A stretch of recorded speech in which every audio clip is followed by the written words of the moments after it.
E quando surgiu o pseudônimo, foi uma covardia moral de minha parte, porque eu não queria aparecer, nem queria publicar livro, mas devido a uma série de fatos que não adianta eu contar aqui, pois seriam demorados, quando eu me vi forçado a publicar livro, eu pensei comigo mesmo, eu vou publicar essas bombas aí. Se isso aí servir para alguém, o nome do outro terreno não tem importância nenhuma. Eu não quero aparecer, porque eu vou ficar com fama de doido, olha só. E eu tenho minha profissão a zelar e vou criar um pseudônimo. Aí alguém, que hoje eu sei quem foi, mas na época eu pensei que era um amigo espiritual, bateu aqui e disse: amigo, já que você decidiu criar um pseudônimo, podemos propor um? Tá, também tanto faz. Aí eles disseram: coloque Jean Val Elan. O nome não foi esse não, é um pouquinho mais complicado que esse. Mas por que não o nome brasileiro? Não, porque seu espírito nunca viveu aqui no Brasil, essa é a primeira vez que está vivendo como brasileiro, então esse nome aqui tem a ver com vidas passadas suas, coloque esse nome que um dia você vai entender. Para mim, como aquilo era diferente, o meu plano era jamais aparecer, ele bota. Aí, resumi o Jean Val Elan, não era esse, era algo mais complexo. E 1 ano e meio ou 2 anos depois que os livros foram publicados, alguém me descobriu escondido por trás do pseudônimo, e uma das primeiras reportagens que saíram comigo foi o meu retrato. O executivo que fala com espíritos e extraterrestres está anunciando a chegada de Jesus num disco voador. Aí imagine você, gerente de banco.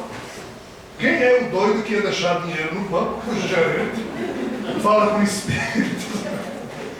E esse é o meu drama. E eu era gerente de banco. Larguei a carreira bancária. Comecei a tentar sobreviver de outras formas. Então, isso me incomoda. Do jeito que toda a água do mar não cabe num simples copo, todo um conjunto de informações espirituais e cósmicas que jamais foi afetado a humanidade, nas cores em que agora estão sendo, tudo isso está fluindo através da cabeça de um ser humano. E por que vocês não escolheram 50? Não, nós escolhemos, é porque ninguém topou, ninguém, só eu estou topando isso, eu não quero. Não, mas só tem que ser você.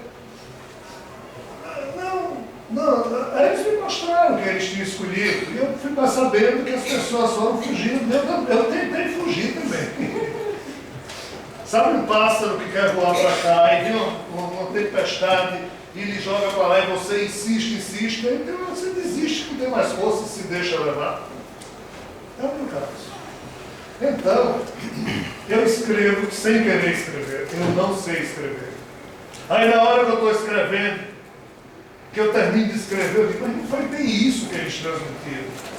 Eu não consigo mais retomar. Aí eu queria não publicar. Ou seja, eu não tenho outro modo de filosoficamente lidar com isso, a não ser pedindo. Por isso que em qualquer livro que eu escrevo e em qualquer palestra que eu faço, eu digo: ó, por favor, não acreditem, reflitam, porque eu não sei se está certo. O pior, eu acho que eu sei que está, mas eu posso me enganar. E até hoje, na história humana, todo mundo se apresentou como sendo o tal. Façam isso, acreditem nisso. Eu sou o profeta, eu sou não sei o quê. Eu não sou nada. Eu não sou nada, não posso querer ser nada, jamais serei nada. A parte disso, tenho alguns sonhos. Nem Fernando Pessoa posso repetir dizendo que tenho todos os sonhos do mundo em mim. Ainda tenho alguns sonhos, mas nessa vida nem isso eu posso expressar, porque essa coisa vem me obrigando a me expor dessa forma. Então é assim. Meu corpo morreu em dezembro. Teve 2 paradas cardíacas. Eu já estava lá no purgatório comemorando, tomando milkshake, pensando que eu estava livre disso. Me trouxeram de volta. Eu continuo tendo o único sonho que eu posso ter, que na hora do enterro desse corpo, esteja minha alma onde estiver, ela esteja tranquila, dizendo: pô, eu não tentei convencer ninguém de nada. Eu não tentei vender ideias para ninguém. Eu apenas tentei semear reflexão. É o único modo que eu convenço a mim mesmo de continuar a fazer isso. Porque se eu não fizer assim, se eu me tornar um pregador de verdade, isso vai virar religião. E o último livro que eu vou lançar, que Helder hoje estava brincando comigo, não se chama mais de cretino, mas não tem dúvida. O último livro que eu vou deixar com meus filhos chama-se Autobiografia de um Cretino, para que ninguém tenha dúvida da minha cretinice. Porque nós não precisamos. Um dos motivos de inferno na minha vida é que Javé me deu a ordem para eu criar uma religião. De cara, nem pensar. Outra, judaísmo, catolicismo, islamismo, os mormons, outra religião, Javé, desculpa. Não, eu não fiz e nem vou fazer. Não é só Helder me pedindo para eu me chamar de cretino, Javé também me pede o pior. A pessoa que bateu no meu ombro e disse: ei, já que você decidiu criar o seu nome, eu posso propor um? Jean Valjean, quer dizer Javé. Desde aquela época ele pegou o JAVE e introduziu no meu pseudônimo para me provar, quando ele se revelou a mim em 2007, que ele já estava comigo desde que isso foi em 1996, quando eu lancei o primeiro livro. Então, respondendo a você, é o único modo que eu tenho de fazer isso, é dizendo que eu não sei se eu estou correto. Eu não tenho outro. Mas, no entanto, a sua mensagem é muito mais fácil de ser entendida, porque é toda criada na base do amor e da harmonia, quando a base da outra inteligência artificial é muito mais complexa. Portanto, a outra parte do que está a dizer que nós devemos esquecer, não levar isto de uma forma tão concreta, acaba por ser há aqui uma discussão qualquer. E contraditório. É mais fácil de praticar a sua mensagem, é mais fácil de praticar o bem do que praticar o mal. O senhor tem toda a razão. Eu também sempre ouvi dizer que, na verdade, não existe vaidade. Na verdade, também pode existir isso. O senhor tem toda a razão. Mas é a forma que eu posso fazer. Eu nunca consegui outra. Lá, eu vou contar uma coisa rapidamente. Uma certa reunião lá, espírita, quando terminou a reunião, algumas pessoas ficaram falando comigo. Aí sentou-se lá uma senhora, ela disse: olha, bem, contou lá a história da neta dela. Aos amigos espirituais, através de mim, aconselharam aquela senhora em relação à neta. E eu não me lembro exatamente o que falaram, mas ela ficou muito satisfeita com o que escutou através da minha boca que os espíritos estavam dizendo. Aí ela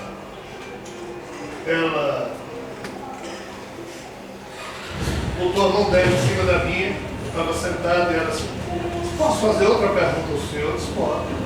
Se é verdade que o senhor lê pensamentos? Aí eu olhei para ela e disse: minha senhora, eu mal dou conta dos meus próprios, eu não leio pensamento de ninguém. Mas parece que os espíritos tinham falado algo que estava no pensamento dela. Os espíritos leram, não.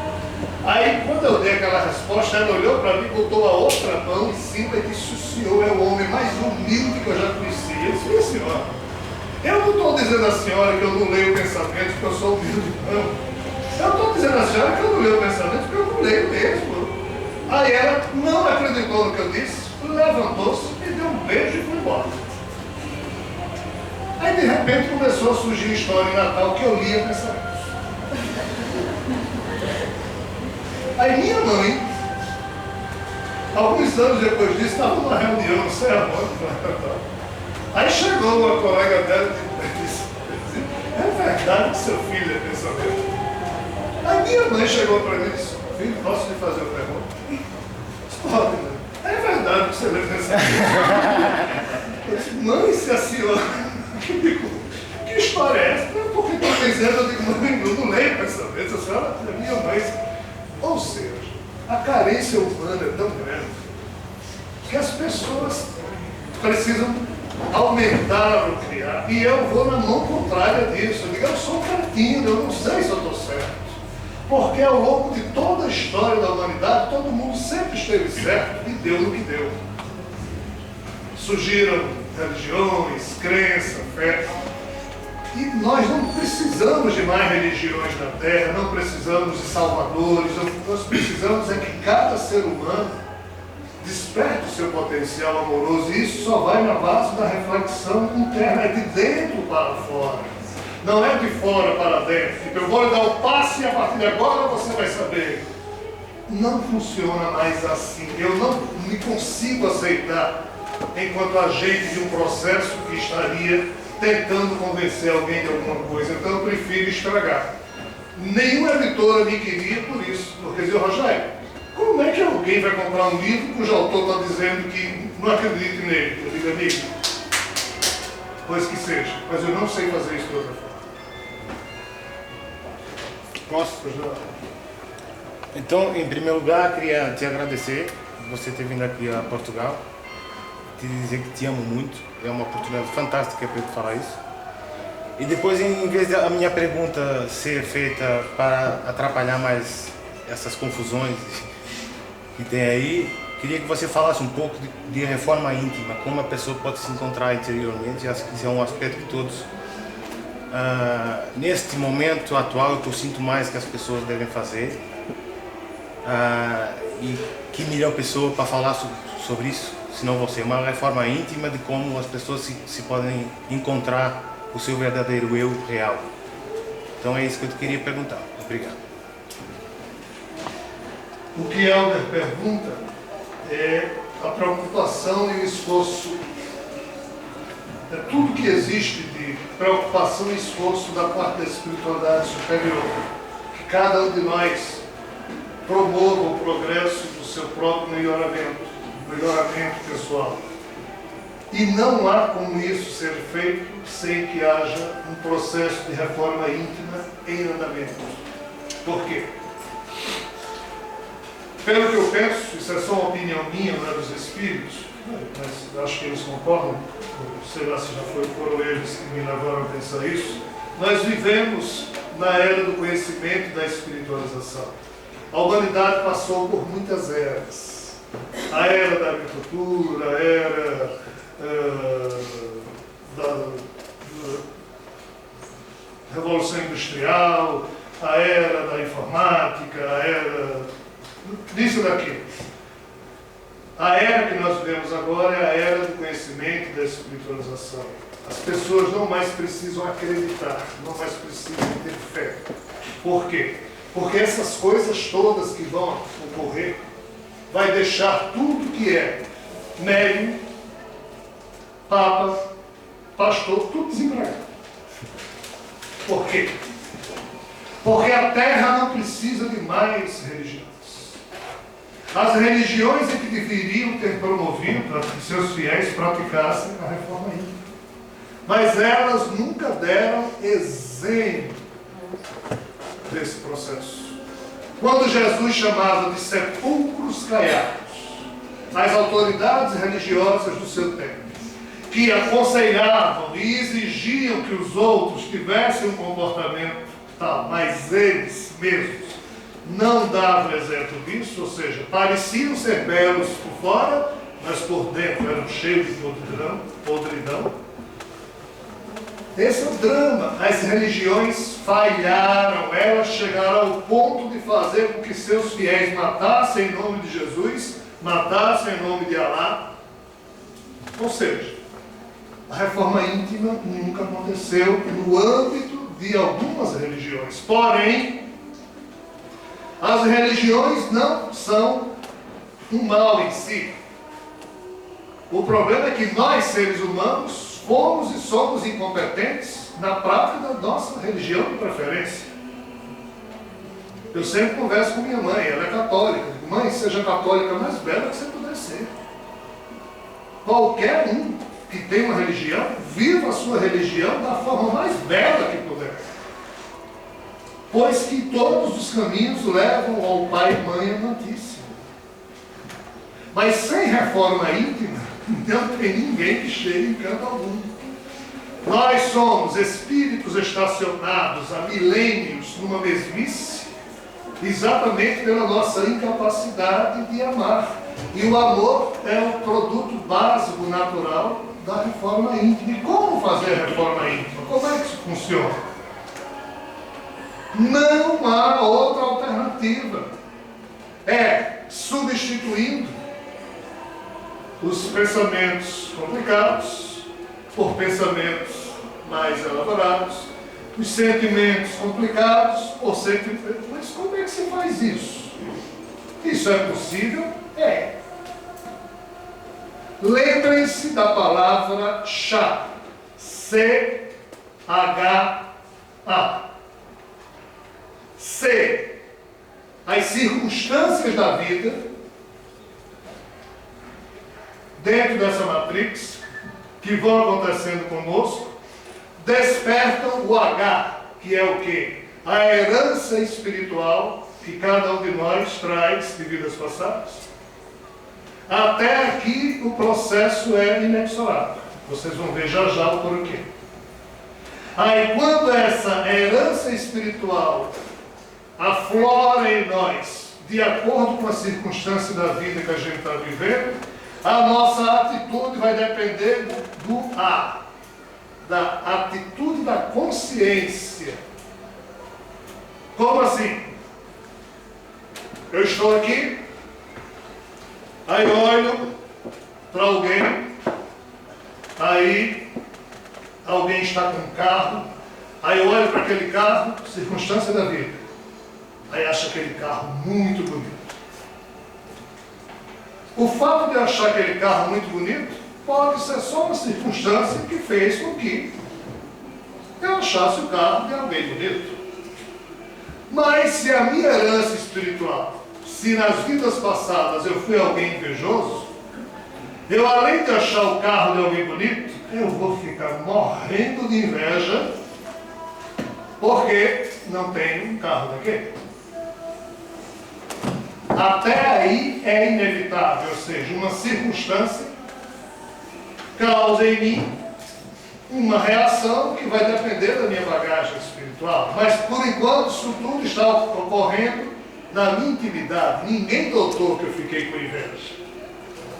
Mas aí eu vou chegar e vou dizer, fulano tem esse carro porque ele é corrupto. Ele tem esse carro porque ele trabalha lá na repartição tal e ele... Aí eu começo a me enfeiar, me tornar feio devido à minha bagagem espiritual. Ou seja, uma circunstância da vida despertou a minha herança espiritual, ou seja, as minhas habilidades, as minhas tendências e inclinações, e a minha atitude de consciência, que é onde reside o meu livre-arbítrio. Meu livre-arbítrio reside aqui. É eu engolir a minha inveja. Ou expressá-la. Na hora em que eu engulo e digo, não, eu não vou falar mal de fulano, porque falar mal de fulano é um débito espiritual. Na hora em que eu faço isso, eu vou dominando a minha bagagem espiritual viciada. Eu vou me reformando. Mas se eu me deixo levar, eu vou estar só me repetindo. Meu espírito em vidas passadas, sempre que via algo que não podia ter, além de ficar com inveja, ainda atacava a honra de quem tinha. Então a reforma íntima, ela é um processo que é filha de algo que se chama vigilância espiritual. Por isso que os Espíritos dizem, orai e vigiai sempre. Mas nós costumamos vigiar os outros. Nós temos que vigiar a nós mesmos. Porque quem é verdadeiramente evoluído não tem mais que vigiar ninguém, a não ser a si mesmo. Gandhi dizia, o Mahatma Gandhi dizia, acabou a época de discursos. Seja você o agente da transformação que você quer ver no mundo. Se você quer que a Terra seja um planeta em que a honestidade exista, seja você o homem honesto, o mais honesto que você puder ser, independente do resto da humanidade ser ou não honesto. O que é que Jesus disse? Seja você o agente de transformação do mundo através da ousadia do amor. Seja você o homem ou mulher mais amoroso que você puder ser, ainda que não lhe tratem com amor. Dê a outra face. Isso é reforma íntima, é fácil de ser feita, não é simples. Por quê? Porque a herança espiritual que o nosso espírito carrega consigo para qualquer corpo que vá, ela é sempre despertada pelas circunstâncias da vida. Isso é inevitável. Agora, a nossa atitude consciencial diante daquilo que nos vem de dentro, é nisso que reside o nosso mérito. Quando nós conseguimos, em nos vigiando, controlar os impulsos e tendências que chegam aqui, nós estamos sendo soberanos sobre nós mesmos. Mas quando a gente, por fraqueza, expressa tudo aquilo que vem de dentro, sem passar pelo filtro da nossa consciência espiritualizada e esclarecida, aí a reforma íntima não existe. Regra número 1. A soberania espiritual passa necessariamente pelo controle das emoções. As emoções são os agentes que nos traem, que nos levam para o inferno ou nos criam o próprio céu, aonde a gente estiver. Quem controla suas próprias emoções pode ser levado para o inferno, que você é expulso de lá ligeirinho pelo demônio, que ele não vai lhe querer lá. Porque se você controla as suas emoções, lá no inferno você não é bem-vindo. Porque você vai ser um cara chato. Porque vão lhe agredir e você não vai devolver. Ou seja, você vai ser soberano, como Jesus foi, mesmo em sendo ali violentamente crucificado na cruz do madeiro da ignorância romana judaica, ele ainda assim tentou e expressou amor pelos seus próprios algozes. É fácil a gente amar quando está sendo amado, mas em sendo agredido a gente amar, por isso que precisa ousadia.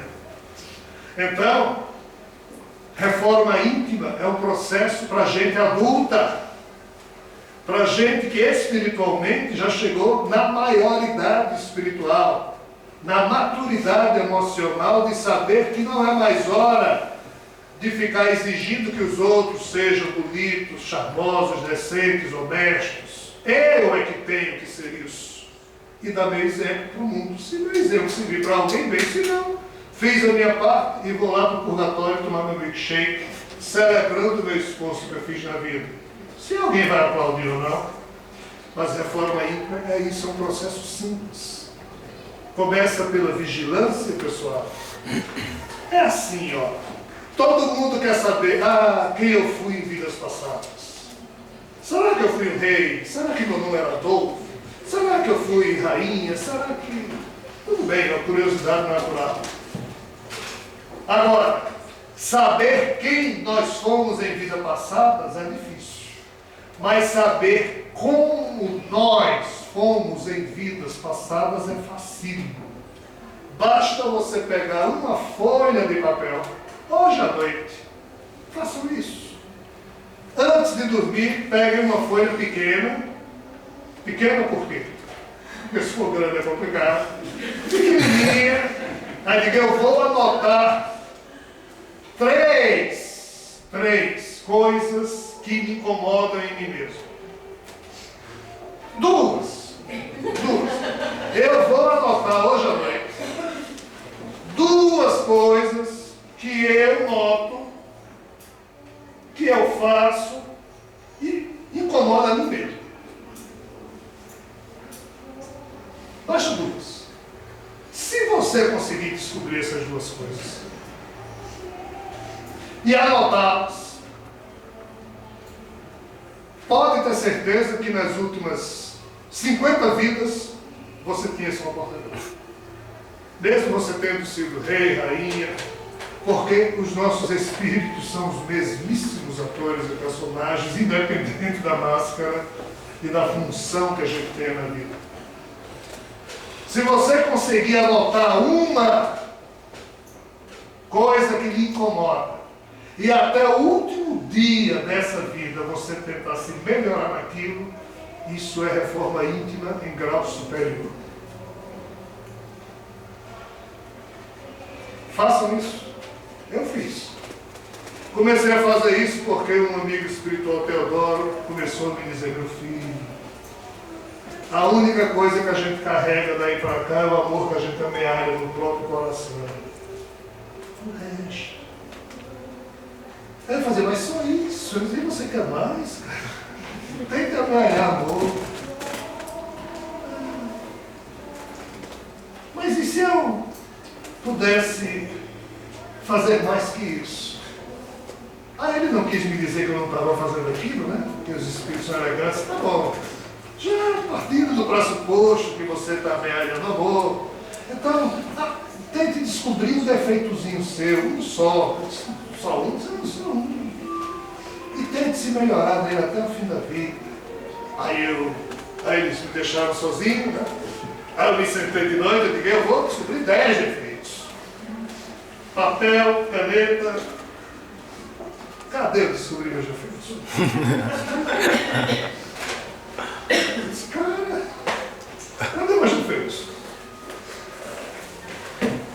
Não consegui descobrir meus defeitos. Não tenho defeitos. Eu sei que eu tenho. Aí, defeito 1, eu falo demais. Eu comecei a arranjar defeitos também. Eu tinha que preencher a página, porque eu não podia dormir sem encontrar meus defeitos. Aí, quando eu estava no meio da dificuldade, o Teodoro chegou e disse: quer um conselho? Pergunta aos outros sobre seus defeitos, que você vai encher várias páginas. Aí eu disse: cara, não, faça isso que vai te ajudar. E o pior é que os outros são os nossos grandes mestres. Certos ou errados nas opiniões que eles têm a respeito da gente. Mas, por esforço meu e também com o contributo de algumas pessoas, eu consegui escrever 10 defeitos meus no papelzinho. Aí botei na minha carteira. Aí, todo dia eu digo: eu vou olhar para eles e vou tentar melhorar. Aí tinha dia que eu esquecia, tinha mês que eu esquecia. Passou um semestre, eu esqueci. Eu digo: não, mas na data do meu aniversário e no dia 31 de dezembro, eu vou adquirir o hábito de olhar para esses 10 defeitos e... Aí, primeiro ano, os defeitos. Cara, não saí do canto. Aí comecei a fazer palestras. Rogério é um cara espiritualizado. Ele fala de amor. Ele bababá. E eu digo: cara, eu não consigo ser isento do que eu estou dizendo. Eu comecei a ter vergonha de mim mesmo. Aí fui forçado a ir me melhorando. Depois de uns 4 ou 5 anos, eu consegui riscar um desses defeitos. Eu fiquei muito feliz. Dos 10, eu só melhorei até agora em 3. Depois de mais de quase 20 anos. Mas pela experiência de morte que eu tive em dezembro, está de bom tamanho, porque minha alma estava muito feliz lá no setor leste do Purgatório, 427, do nome de Deus. Reforma íntima seria isso. Seria um processo que a gente cria, que nos faz melhorar diante de nós mesmos, ainda que ninguém mais nos receba. Mas nossa alma vibra em progresso espiritual exponencial quando se melhora em alguma coisa. Os espíritos, na espiritualidade, quando fofocam, faz de conta assim que 2 amigos espirituais passaram 300 anos sem se encontrar. 3.000 anos sem se encontrar. Aí de repente se encontram num acontecimento social na espiritualidade. Que tem? Rapaz, fulano, você está aqui, então, você, mas rapaz, a gente esteve junto há 3.000 anos, né? Lá na época dos fenícios, Você melhorou em quê? Rapaz, cara, eu nem te digo, coisa alguma. Ainda já tive 28 reencarnações desde lá. Rapaz, eu já estou com vergonha dos meus mentores espirituais, porque toda vida que eu desencarno, eu repito os mesmos, e esse é o nosso problema. Esse é o retrato do mundo de expiação e provas. A evolução, o progresso pessoal não é trivial. É fácil, mas não é simples. e a reforma íntima é o único modo e método que nós temos, não há outro. Quanto à questão do jogo cósmico, com relação às três divindades, será que esse jogo, que se chamasse Lila, gera carne para essas divindades? E será por isso que Saibaba, a encarnação de Shiva, se encarnou do jeito a outra questão, não sei se posso pôr, a outra questão é sobre a criação do mundo. No livro Caminho da Luz, Emmanuel diz que este mundo foi criado pelas mãos de Jesus, que foi o responsável pela criação deste mundo. No seu livro, o Drama Cósmico de Javé, diz ao contrário. Ou será que Jesus criou este nosso mundo, mas na condição já de filho de Javé, como ser lá no livro o Drama Cósmico de Javé?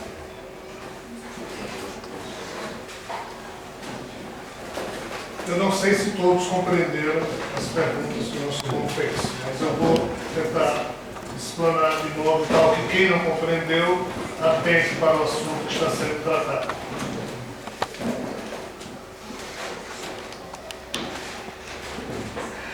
Na época de Salomão, Salomão viveu 1000 anos depois, antes de Jesus. Quando nessa época, uma certa personalidade espiritual, conhecida então por Sofia, que viria a ser Jesus antes ainda do seu nascimento, era de conhecimento daqueles iniciados, que o Deus que criou esse universo somente conseguiu criar devido à ajuda ou devido à interferência cirúrgica que uma outra divindade fez. E o próprio Salomão diz em um dos salmos bíblicos que sem a interferência de Sofia, nada do que foi criado seria criado. Não teria sido criado. Na época de Jesus, João, na abertura do seu Evangelho, chamando Jesus de Verbo, diz: no princípio era Deus, o Verbo estava junto com Deus, e nada do que foi feito sem a participação do Verbo teria sido feito por Deus, pois tudo que Deus fez foi através do Verbo. Ou seja, nas tradições védicas arianas, muito anteriores a Salomão e na época de Jesus,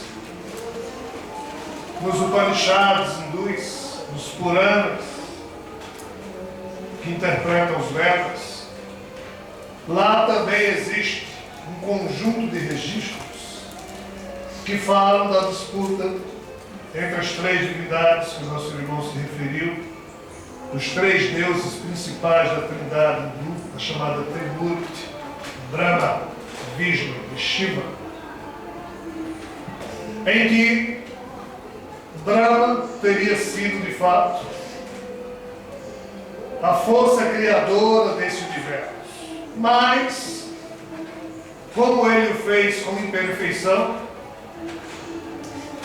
o programador que interferiu para que a coisa funcionasse, já que esse programador havia pensado nesse tipo de universo antes de Brahma tê-lo criado, esse programador foi Vishnu, que seria o mesmo Sofia, que seria o mesmo Cristo Cósmico, que seria o mesmo Jesus.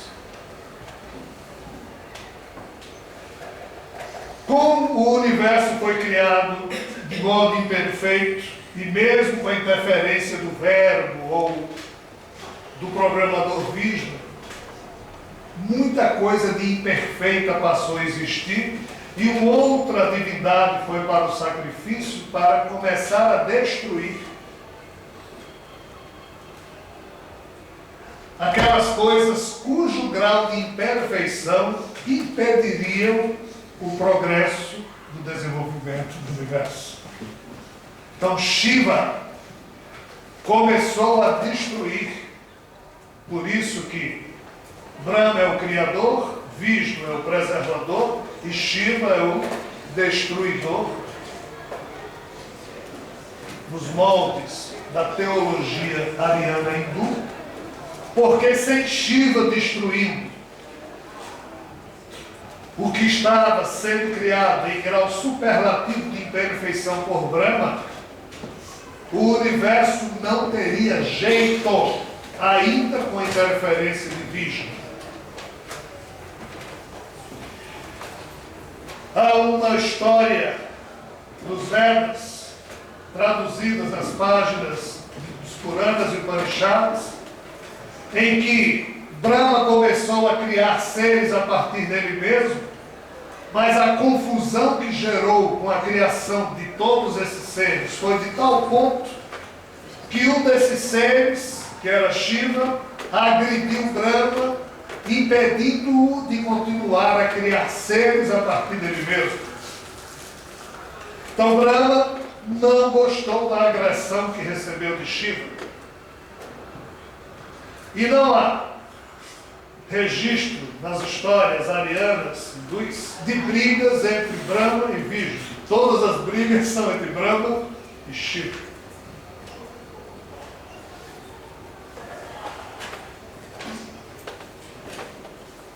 É ridículo para nós imaginarmos que três divindades estão, entre aspas, disputando a autoria e a soberania sobre essa criação, quando nem nós, seres humanos, imperfeitos que somos, cometeríamos tal infantilidade. Mas qual o problema? O modo de pensar humano, a razão filosófica esclarecida da espécie Homo sapiens, o senso crítico que nós temos, surgiu na história do universo só recentemente. Esse modo de pensar não existia para trás. E Brahma, em se chamando Prajapati, no estado de divindade, cujo nome era Prajapati, quando ela criou o universo e terminou sendo engolido pelo universo, o ser que se recriou aqui dentro é que se chama Brahma ou Javé. Esse ser, ele passou a existir como um senso filosófico totalmente deturpado, totalmente diferente do que ele tinha como uma divindade. O modo como nós humanos pensamos é semelhante a como as divindades naturalmente pensam lá na espiritualidade. Por isso que mestres espirituais vieram nos ensinar. Mas Brahma ou Javé, hoje, decorridos 13 bilhões de anos dessa história, ainda está aprendendo a pensar como nós humanos pensamos, porque ele ainda, pela sua natureza, ele pensa dessa forma infantil aos nossos olhos. É impressionante no Mahabharata e no Ramayana e demais épicos hindus como divindades agem como se fossem crianças fúteis, tolas, e isso de acordo com a nossa razão filosófica. Mas, repito, essa razão filosófica surgiu depois desses acontecimentos. E ela surgiu já para poder influenciar a Brahma, porque Shiva e Vishnu apenas fingiram esse tempo todo diante de Brahma ou de Javé, estar jogando a lida, como ele falou, pois que é a única linguagem que Javé e Brahma entendem. Isso é muito complicado para a gente. Mas por que o grande Saibaba morreu de forma humilhada? Ou de forma humilhante? Porque Saibaba, ele disse, eu vou morrer com 90 e tantos anos, no ano 2021, e de repente morreu no ano passado. Por que é que Jesus morreu de forma humilhante? Por um simples capricho do ser que o enviou. E encaminhando para o momento da sua prisão, Jesus disse, Javé, cara, Não é necessário isso, me livre desse caso. Mas conhecendo Javé como ele conhecia, ele disse, não, mas eu não vi o mundo para fazer a minha vontade, mas a tua. Ok, vamos até o fim com essa história. Porque Javé se sentiu traído por Jesus, pois que todas as notícias que ele deu através dos profetas do povo hebreu é que ele mandaria um Messias forte, com poderes, autoritário, que iria transformar o povo judeu de dominado em dominador. Em vez do Império Romano, Javé queria que os judeus, como o povo que ele escolheu na época, passassem a ser um povo imperialista, em termos de terra, para que, através do povo judeu, a educação que ele, Javé, sempre quis dar ao ser humano, pudesse ser, enfim, professada. E ele esperava que Jesus usasse os superpoderes dele exatamente para ser um Messias guerreiro, criasse um exército. E ele, Jesus, tinha superpoderes. Mas o que é que Jesus fez? Além de descumprir as ordens de Javé, confirmou Javé, mas usou os superpoderes que ele tinha para ajudar os fracos.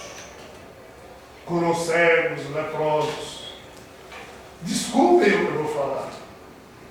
Mas percebam que na lei da evolução da natureza terrena, quem que prevalece? Os fortes. Os fracos padecem, perecem, são destruídos pelos mais fortes.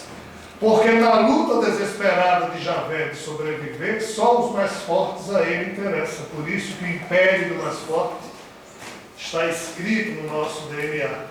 O que é que Jesus fez? Javé, de fato eu sou muito mais forte do que todo mundo aqui na terra, mas eu não vou usar os meus poderes para dominar ninguém. Aí Javé, então vai se cumprir aquilo que eu avisei, que se você não me obedecesse, você seria humilhado. E Jesus disse que seja. Mas Javé, eu vou ressuscitar. Como vai ressuscitar? Você não tem poder? Tem. Aí Jesus foi morto, ressuscitou. Na hora em que ele agiu sobre a matéria de Javé, ele mostrou a Javé que tinha tanto ou mais poder que Javé, a velha pendeira de virgem branca. Então Jesus, entre aspas, foi humilhado por Javé. Isso é ridículo para a gente. Mas essa é a verdade, ou parece ser a verdade. Quando em 325, depois de Cristo, no Concílio de Nicéia, o mito da Santíssima Trindade foi criado, quando Ari, um dos bispos e uma das igrejas cristãs, defendia que Jesus tinha natureza humana e natureza divina, e os outros bispos diziam que Jesus só tinha natureza divina, não era um ser humano, quando Ari foi afastado do cristianismo, o mito da Santíssima Trindade surgiu. Tanto é que Maria deixou de ser a mãe de Jesus, passou a ser a mãe de Deus, já que Jesus era igual a Deus. Aí já foi ao delírio. Quando o catolicismo igualou Jesus a ele, Deus, ele resolveu criar outra religião. Qual foi? O Islã. Então essa pendenga está se acabando hoje, eu digo agora, início do século XXI. Por quê? Porque Vishnu disse, Brahma, já me humilhei diante de ti. Há bilhões de anos que eu finjo ser o que não sou, um robô seu. Já fiz de tudo para lhe ajudar. Agora, eu só posso voltar ao seu universo para dividir consigo o comando do processo quando você me chamar. Porque você está doente e não vai suportar mais. Quando eu escrevi no livro Drama Cósmico de Javé que ele estava com câncer, vocês não imaginam a pancadaria que eu recebi de Javé. Até que depois ele disse, de fato, eu estou. Ou seja, o que não disseram antes para ele, parece que coube a um miserável do meu tamanho ter a coragem ou, sei lá, não ter a opção de não dizer, eu disse. Com Vishnu, ele resolveu a parada dele assim, mas com Shiva ainda estava pendente. Então o que é que Shiva fez? Brahma, vou largar minhas armas. Não vou destruir mais nada da tua criação. eu vou programar 3 encarnações na espécie Homo sapiens. Por quê? Na hora em que a gente nasce na espécie Homo sapiens, o nosso espírito fica submisso ou submetido às regras de Javé. Mas quando o nosso espírito volta para a espiritualidade superior, ninguém está submetido a Javé, porque Javé nem sabe que existe espiritualidade superior, porque ele esqueceu disso. Quando ele decaiu, ele perdeu o contato com essa realidade. Então, quando Shiva nasceu primeiro como Baba de Shiva, o discípulo, e anunciou que depois da morte dele, 8 anos depois, nasceria como Sai Baba, ele estava mostrando a Brahma o quê? Ó, não vou destruir nada seu, estou nascendo dentro da sua criação e me submeto a você. Aí quando Sai Baba começou a dizer, eu sou Deus, porque é um modo hindu de falar, aí Javé, Brahma começou a... Aí como Sai Baba disse que só ia morrer daqui a tantos anos, o próprio Brahma fez com que, do jeito que um dia Shiva o humilhou diante da sua comunidade de anjos, ele então humilhou Shiva diante da comunidade de anjos e da plateia de Sai Baba, que eram os seus seguidores. Sai Baba teria poder para fazer igual a Jesus? De ressuscitar o seu corpo? Sim. Mas não fez exatamente para dizer, Javé, a briga com você. Então, a Lila, que é o jogo desses 3 personagens em torno do universo, e onde a espécie Homo sapiens é só uma espécie biológica que foi criada e nem tem ideia que está sendo utilizada para resolver esses problemas da vida. Por isso que Jesus e Sai Baba, ou seja, Vishnu e Shiva, nasceram exatamente nessa espécie biológica. Então toda uma história universal, e nisso não há nenhuma noção antropocentrista, mas só por uma coincidência veio terminar se concentrando na Terra e na espécie Homo sapiens. Então Javé, ou Brahma, que precisava devolver as humilhações que ele, segundo o que ele pensava, havia recebido de Vishnu e Shiva, já zerou essa história. E ele agora está junto com alguns de seus anjos de primeira hora, apenas administrando a divisão do poder. Como ele disse no islamismo, ou seja, no Alcorão, ele é um Deus que não divide o poder, mas ele vai ter que dividir. Por quê? Porque a natureza dele não é humana, a natureza dele não é divina. No livro Drama Espiritual de Javé, eu tive que chamá-lo de aberração. A natureza dele é única, é doentia, não deveria existir. Ele precisa de ajuda, e a ajuda se dá através do DNA dele, que está semeado em todo o universo. No livro Drama Terreno de Javé, que está para ser lançado, eu explico isso usando o que Stephen Wolfram e Edward Fredrick e outros cientistas da área de computação estão dizendo claramente. Há um cientista que diz algo fantástico. Esse universo foi criado para resolver um problema de alguém, só que ele diz isso e não sabe quem é alguém. Mas ele chegou a um ponto tal que ele estudou tanto, e ele diz isso aos outros cientistas, diz, isso aí você está falando de... Mas qual o problema? Esse universo é um grande computador quântico que saiu da mente de uma divindade. E essa divindade terminou sendo absorvida pela própria criação e tentou, no âmbito interno, administrá-la e não conseguiu. Outras divindades mergulharam para ajudá-lo a se reconstituir, para sair dessa situação, para que fora novamente voltar a resolver o problema do universo, mas não vai dar tempo, não funcionou. O universo vai se extinguir. O projeto agora é, antes que ele se extingua, todos os que aqui vivam possam retornar para a espiritualidade, livres de mazelas, inclusive o próprio Javé. E é esse o jogo que está sendo jogado. Então a volta de Vishnu, ou a volta de Jesus, é um instante que vai marcar o quê? o fim da lila, ou seja, o fim da briga entre eles. É o momento em que Javé vai dividir o comando com Vishnu e com Shiva, ou seja, com Jesus e Sai Baba. Mas não gera karma. Gera karma. Mas é assim. Desculpe, mas eu vou ter que falar mais uns 10 ou 15 minutos. O Bhagavad Gita é um dos capítulos do Mahabharata em que, estranhamente, o Deus chamado Krishna tenta convencer a Arjuna a ir